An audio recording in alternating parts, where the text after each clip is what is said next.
Greetings, ladies and gentlemen, I'm the Investigamer, and today we're talking Resident Evil.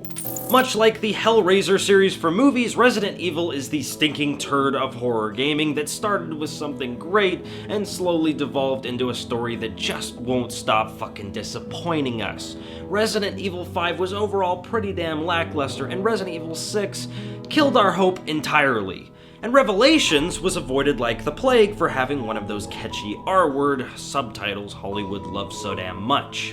But strangely enough, I actually heard from a friend that the Revelations offshoot games are considerably better than whatever it is we were supposed to get from 6.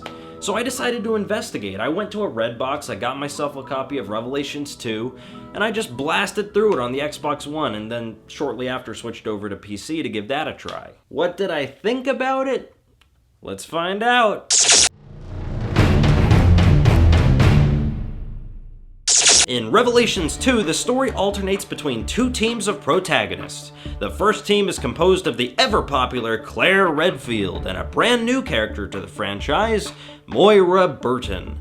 Yes, Barry Burton's daughter, who happens to be the main protagonist of the second group, along with a weird little girl named Natalia. Claire and Moira start the game off by being kidnapped and placed on some remote island of scary Resident Staple experiments, while Barry and Natalia's story begins about 6 months later as Barry retraces the first group's steps to find his daughter. Throw in a bunch of know-nothing, annoying-as-shit supportive characters, an irredeemably ambiguous antagonist, and a few hundred over-designed BDSM monsters, and you've got yourself an episodic Resident filler game. Yeah, I'm not about to pretend the story matters much at all in these games anymore. Let's just move right on to pros and cons. Probably the most important change to the RE franchise in recent years is the elimination of that stupid as all hell stop and shoot mechanic, where you have to stop moving to aim and fire your gun. Thank God Revelations 2 builds on this approach by having probably the most fluid controls of any Resident Evil game up until this point. And that's a good thing to say.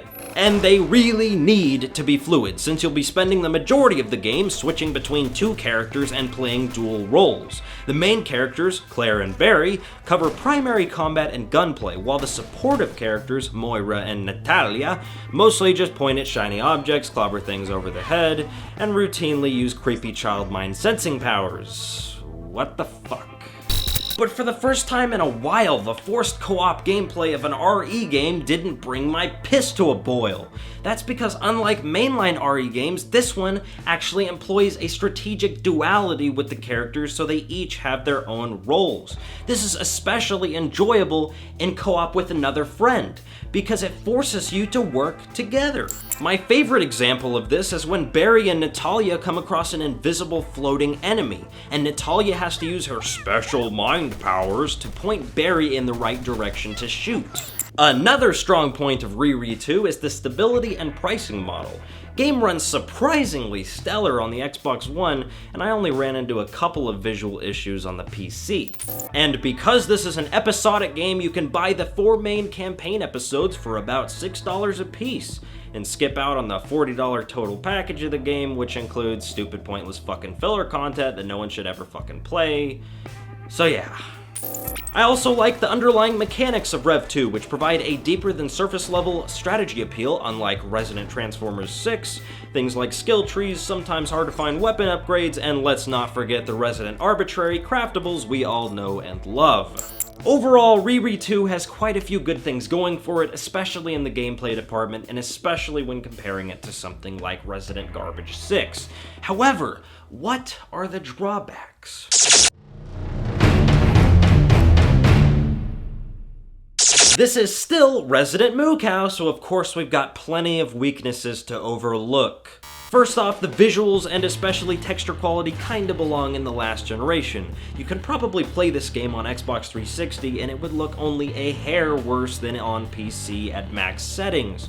The shadow quality and lighting make up for that fact a little bit, but you definitely notice how dated things look during some segments. Of course, graphics and visuals have never really been a big thing for me, so let's talk about what really plagues this series the most. The story. The characters, the dialogue. None of it is believable, none of it is consistent, and none of it introduces a modicum of emotional development. It's like a goofy action movie which swings between over-the-top performances and a dull murmur. The best part of the entire game was an offhanded sandwich joke for the hardcore geeks who remember that crap. A fan-pleaser sandwich. Honestly though, the story is probably a so bad it's good situation, because I can see how people would really enjoy the hammy-ass dialogue, the fucking ridiculous situations, and the character that swears every 30 fucking seconds, even though they don't even sound like they know how to swear. And don't get me wrong, this game also has its share of gameplay issues.